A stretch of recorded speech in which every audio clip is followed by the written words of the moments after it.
मी सध्या पुणे जिल्ह्यातील शिरूर विधानसभा मतदारसंघातील केसनंद या गावात आहे आणि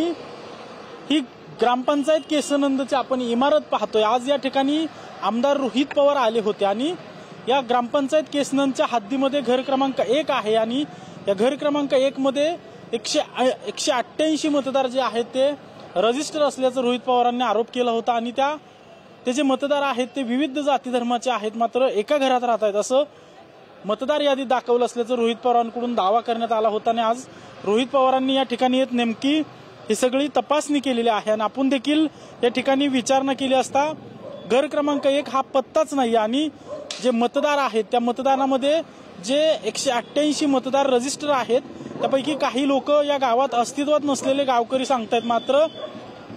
घर क्रमांक 1च्या नावावर जवळपास 188 मतदार रजिस्टर असल्यामुळे रोहित पवार आज त्या 188 लोकांबरोबर दिवाळी साजरी करण्यासाठी आले होते, मात्र ते 188 लोक रोहित पवार मिळून आलं नसल्याचं रोहित पवारांकडून सांगण्यात आलं। त्यामुळे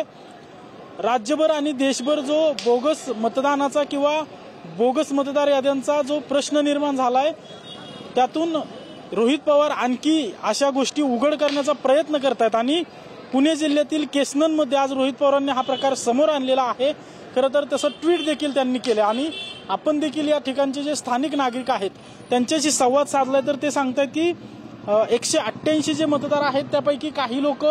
या गावातच नाहीयेत आणि विशेष म्हणजे या गावात जो पत्ता जो आहे तो पत्ता देखील नाहीये असं या सगळ्या लोकांचं म्हणणं असल्याचं आपल्याला या ठिकाणी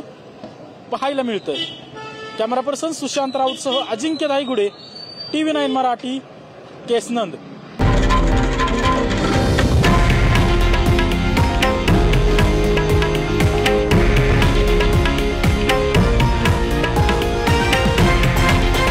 हे आहे देशातील नंबर 1 न्यूज नेटवर्क आणि आपण पाहत आहात TV9 मराठी, एकमेव।